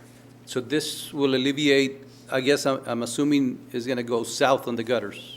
Mr. Munoz can give you a better Oh, answer. okay. Good evening. My name is Mr. Jose Munoz. We studied and evaluated the existing conditions, and what happened was that when they put in that field house, like the lady was saying, is they blocked the flow of where the water used to go to. Right. And the drainage inlets that they placed in front of the field house weren't adequate enough to handle the water that's coming down the roof. And so what we're doing is basically we're taking the drainage from the roof, and we're taking it around the field house so that it can drain exactly straight into the field, into the road, which eventually drains into those ponds that are there present in your property, so that it can detain the runoff before it continues on the outflow.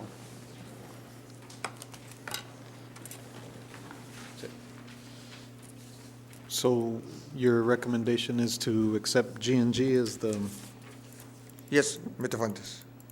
G&G Enterprises. okay? so who designed this? Mr. Munoz? So The when you de- specifications. So when you designed it, was that part of the field house? No, The original design? He designed the repair. Oh, no. No. I'll make a motion to go with the recommendation. G&G? What is the norm on, is there a bond required for this? Yes. It's a smaller We'll project. have at least a payment bond. Okay. And that is called for in the Yes. documents? This picks up. Okay.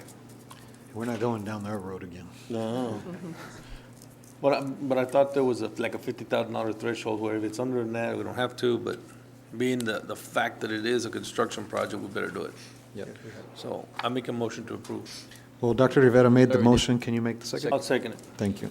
Second by Erasmo Lopez to approve as recommended by administration. Any further discussion? If not, all those in favor, please vote so by saying aye. Aye. Well, everybody. Aye. Opposed, same sign. Motion carries. All right, item 37, Andres.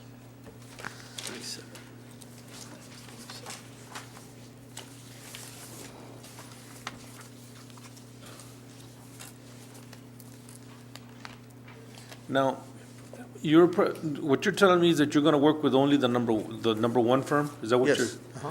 And can we stipulate a little bit on that? See, the reason is that sometimes the engineers, and I don't know who's gonna get chosen, could be busy.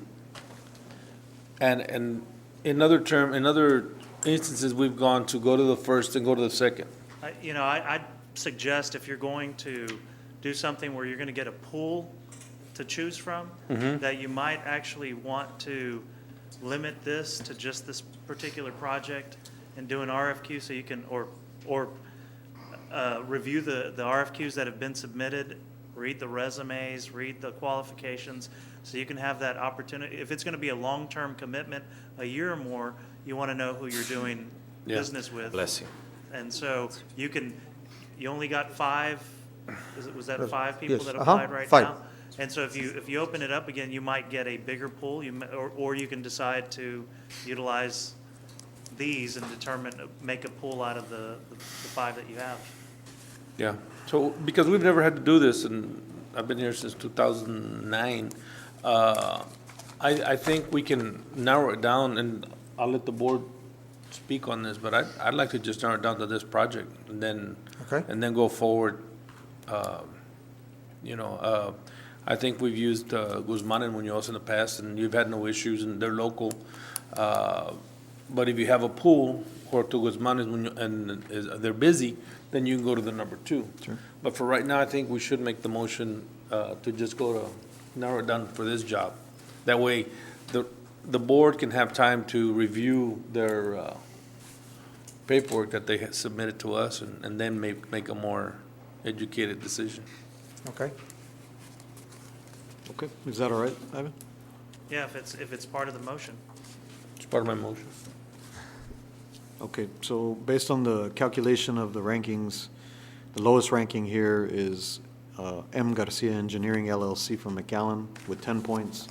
Guzman and Munoz Engineering was tied for second with 13 with SWG. I'm assuming that's Sigler Winston. Yes. Engineering.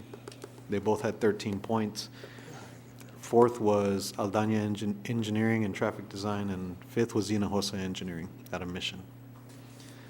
So based on that, Mo, the lowest ranking was M. Garcia Engineering LLC.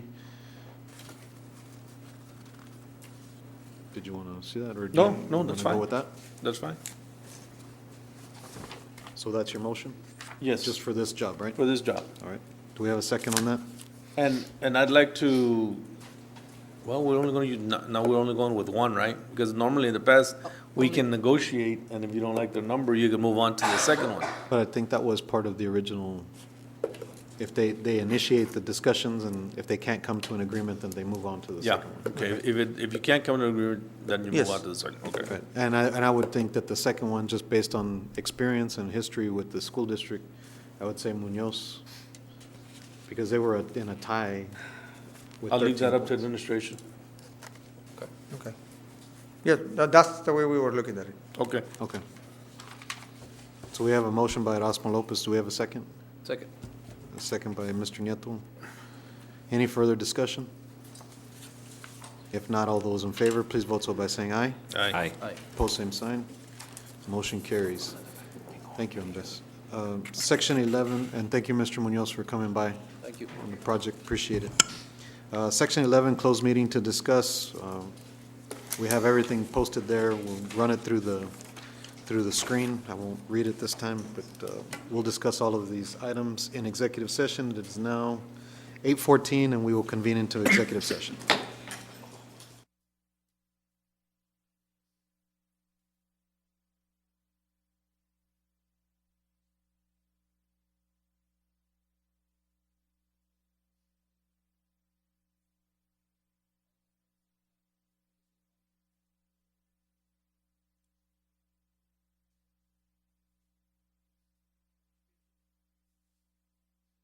It's 9:27, we'll convene into open meeting again. Give Rosemary a couple of seconds to change that tape.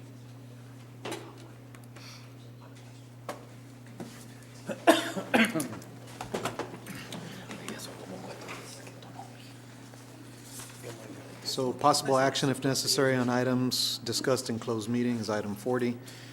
Item 39, personnel matters. A, employment of personnel new hires. Dr. Leo?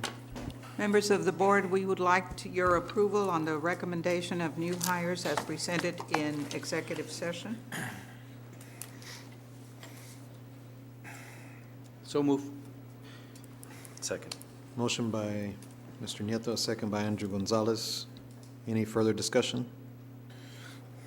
If not, all those in favor, please vote so by saying aye. Aye. Pose same sign. Motion carries. Item B, resignations. Dr. Leo. Board members, we'd like your approval on the names of the individuals submitted to you as resignations, including the addendum presented in executive session. So moved. Second. Motion by Andrew Gonzalez, second by Erasmo Lopez. Any further discussion? If not, all those in favor, please vote so by saying aye. Aye. Pose same sign. Motion carries. Letter C, deliberation regarding the appointment, employment, evaluation, reassignment, duties, discipline, or dismissal or proposed termination of a district employee. Number one, interim superintendent's recommendation for the position of principal for Horton AEP. Dr. Leo. I am placing for your consideration, members of the board, approval of Mr. Jose Roger Bettis as principal at Horton DAEP. So move. Second. Motion by Mr. Nieto and a second by Erasmo Lopez. Any further discussion? I just want to say that, I like Roger Pettis. He's a good man. He's been in the district many, many years. He should have been principal many years ago. But for this position, it's one that requires a disciplinarian. Now, he probably is a very good disciplinarian, but I can't support this recommendation because I think someone that was not recommended is a better disciplinarian. I just want to make that comment. Any further discussion? If not, all those in favor, please vote so by saying aye. Aye. Opposed, same sign. Against. Motion carries. Roger's not here, correct? No, sir. Item D, confer with legal counsel regarding superintendent search. This was a non-action item. So we are on to section 13, adjournment. So moved. It's 9:30 and this meeting's adjourned.